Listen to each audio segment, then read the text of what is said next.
at least from our field work, we have observed that many people did not know their ethno status or numbers.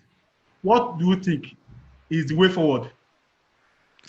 Thank you. Yes. Yes, like I Yes. mentioned earlier on, a Yes. lot of us are ignorant of the Yes. fact that Yes. we need to monitor some of these things. Mm. Most times we wait until we have serious complications Okay. before we seek medical help, go to the hospital. That is when It's not most good of for our health. Yes. exactly that is at the point where people get diagnosed, at a point where managing it becomes more difficult. Yes. And like the Rays of Hope's initiative has been doing, they are trying to enlighten people to go and check their blood pressure. It Yes. doesn't cost us much to do that. Hmm. If the blood pressure machine is over the counter, Yes. I think it's about 10,000 or thereabouts. Yes. With that, I they know can it's afford one. Exactly. yeah, I know it's a lot of money, but if you put your heart at it, I mean, you can share that with your entire family or a group of people. Exactly. If you think you can't afford to buy it alone, maybe 3, 4 of you can come together to buy it. And in a case where you think it's still expensive for you, it's very important. You can walk to any of these pharmacy or chemists with it. Sometimes some of them collect stipend to Yes. check it Some for people you. do it free. Exactly. Hmm. It's because so checking it, I will always advise that once you are about 40 and above, it is very important you keep an eye on your figures. What do we mean by your figures? Your blood pressure. Once in a while, go for regular checkup. Even if it is once a year, check your blood pressure, check your blood sugar level, check your body weight against your height to make Yeah. sure it is within the healthy targets. Wow. So it's very important we keep an eye on things like this. A lot of us just continue to live. Some people don't know they have high blood pressure until they suffer a stroke. And by that time, the debilitating effect is so bad that the consequences is bigger. Prevention, they will always say, is better than cure. Like, yeah. Even if you check and you realize you have it, there's nothing to panic about. The earlier you're able to detect a disease condition, the earlier you can start managing it so that it doesn't affect the quality of your life. Exactly. But when we shy away that, oh, I don't want to find out, like Yorubas will always say that what you don't know will not kill you. Actually, it can kill you. There are some things that you need to know so that it doesn't kill you. Because if you don't know that you are running about with a very high blood pressure that can burst your blood vessels in your brain or your heart, then you will suffer a heart attack or a stroke. Exactly. And then you will have to live in that condition. Or if you don't know your blood sugar is all over the roof, your body is not using it, you will have symptoms, tiredness, feel unwell, even recurrent infections because you don't know there's too much sugar in your blood that your body is not using. Yeah. And these are things that once we know, there's management for them, things that can be done to make sure that it doesn't impact negatively on our lives. Yeah. I love that, Dr. At least from my little observation, little years I've been with this community service, I find that our youth, they don't, when we talk to them about knowing their numbers, they will say they are covered. They are covered with the blood of Jesus. They are covered with one religion or the other. I'm not arguing with that, but it's still go to hospital and check so that you know your numbers will be. It's going to be two ways, telling you what to do if you are at the other side of the borderline, so that you know what to do in terms of maybe the doctor they're going to put you on a medication, or you don't need medication, but just little words of advice. But our people, I don't know, maybe we'll keep advising them, raising more awareness so that they know the importance of knowing their numbers and what they need to do on time. I would just say quickly, I'll chip in something. Yes, ma'am. There's a saying that says, heaven help those who help themselves. Yeah. I once went on a church seminar. Okay. And the first scriptures I started with was the one in Timothy, saying, above all things, I wish thou prospereth in soul, even as the body prospers. So God is interested in every part of us. Our body is interested in our soul. And that is why I gave a lot of instances in that same Bible. The woman with the issue of blood, that was a medical abnormality. Yeah. As at that time, there were no sophisticated doctors. She went after Jesus to seek medical help. Yes. If she stayed there saying, expecting a miracle, but she went forth to touch the hem of garment of Jesus and she was healed. Elisha, our popular Elijah, suffered depression. At a stage in his life, he was frustrated when Jezebel was out for him that I must kill you. He sat under a tree, and the Bible records that he cried to God. He cried for help. And God sent an angel to him, encouraged him, comforted him. So, who gave doctors the brain? Who gave scientists the wisdom? God. Who gave us the herbs, the plants, the food we are using? It is God. So we can't keep saying God. God has given us brain to use. We need to make some decisions with the brain He has given us, and not tell God to come and do what we can as well ask God that come and help me go to the toilet so that I can open my bowels or pee.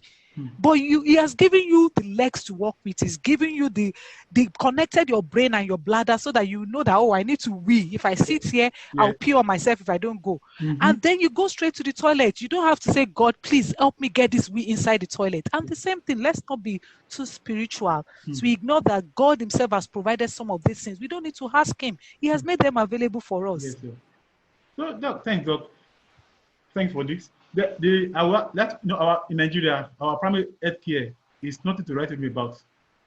I know they have a role to play in diagnosing many of these conditions.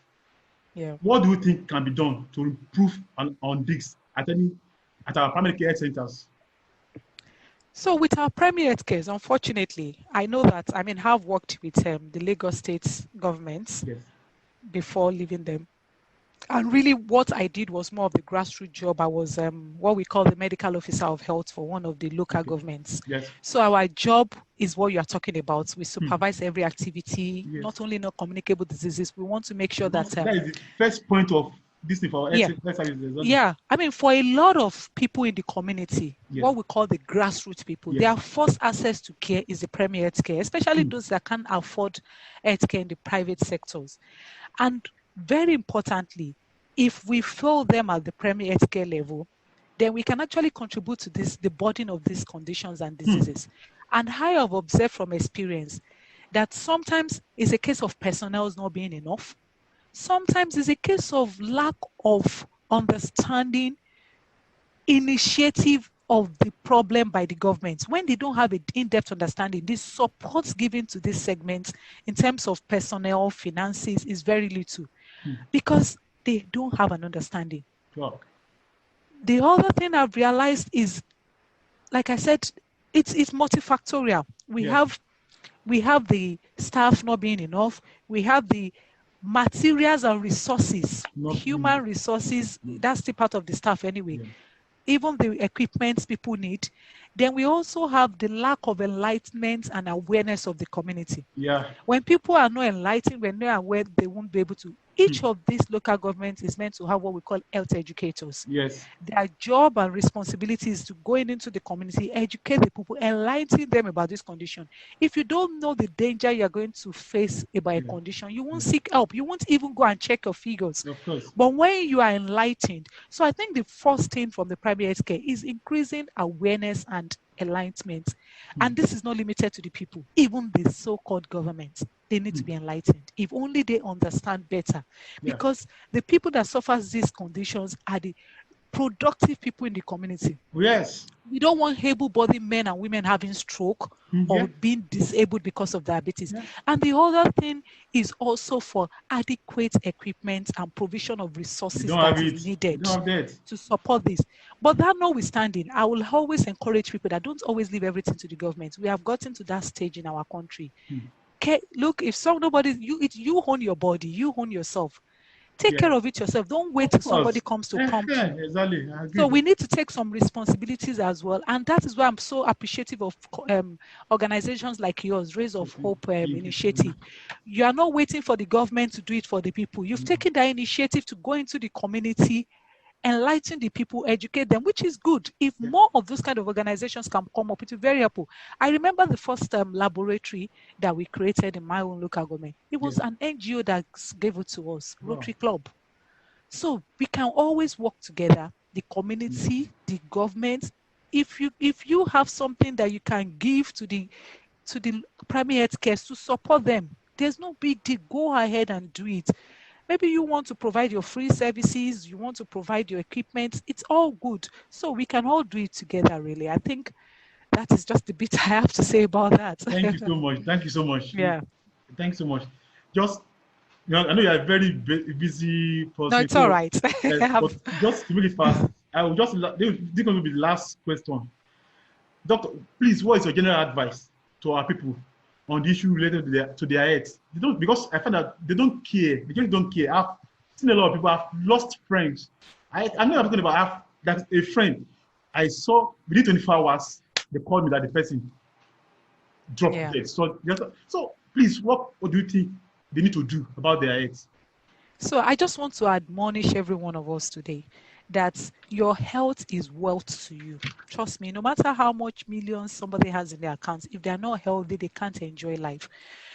But no matter how little you have in your account, if you are not healthy, it is even making the problem worse for you. Our health is very important and we need to take care of it. A lot of us do have fatalistic attitude. I was still saying it to someone today. Somebody said, it is one death that will kill you. Everybody has to die. Yes. But there's an appointed time for everybody to die. Why do you want to die before the time you are due to die? So we need to pay attention to our health. And the way we can do that is through our lifestyle. You can't engage in a reckless lifestyle and expect a miracle from God. You can't be drinking alcohol like you're drinking water, smoking cigarettes as if it's just, you are chewing gum. And you can't be piling meats in your plate saying, my money has arrived, destroying your heart, your bowels. You can't eat what you want. There will be consequences. I want us to remember that every action, there's always a consequence. If you are drinking excess alcohol, smoking as you like, not exercising, allowing your tummy to get bigger, saying is a sign of good living, that big pot belly, or the fact that I'm thick, I'm big, is a sign of good living. I'm sorry, some of those conditions associated with that lifestyle, diabetes, hypertension too, will come and enjoy in that your good living. And by then, it will not be a sign of good living again because you will be struggling with your health. So I just want to encourage us, find time to go and check your figures. Find time to check what your blood pressure reading is. Find time to check what your blood sugar is and live healthy. Eat healthy, drink healthy, stay active. Thank you so much, Doc, for sparing us this hour out of your ever busy schedule. Kindly, I will advise our viewers to kindly connect with our doctor on our social media handle at Modupe Doctor Diary. When you go to on Facebook, you will see her there. She's always there, giving us daily tips on health issues. I do love it. Thank you so much. Thank you. Also, like our YouTube page and other social media handles. Our Instagram is at Rosie Nigeria. Our Twitter handle at Rosie3, and our Facebook, you will see our Facebook at www.facebook.com/Rosie3. Madam, thanks so much once again. On behalf of my organization, I can't tell you how grateful I am because I know I've been on this thing for a very long time, and thank God that finally you're on this platform. And I know that if you call you again, you're going to answer us. I'll do my best. People outside there, we are standing. This is going to save a lot of people's lives. And madam, just let me thank you very much. I appreciate it. God bless you, ma.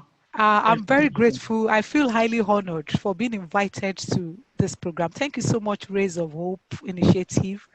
And continue the good work. And I hope we get more people in the community to join you with this kind of activity. You are doing a good job. Thank you, Mr. Thank Benjamin. you so much, Doc. I appreciate it.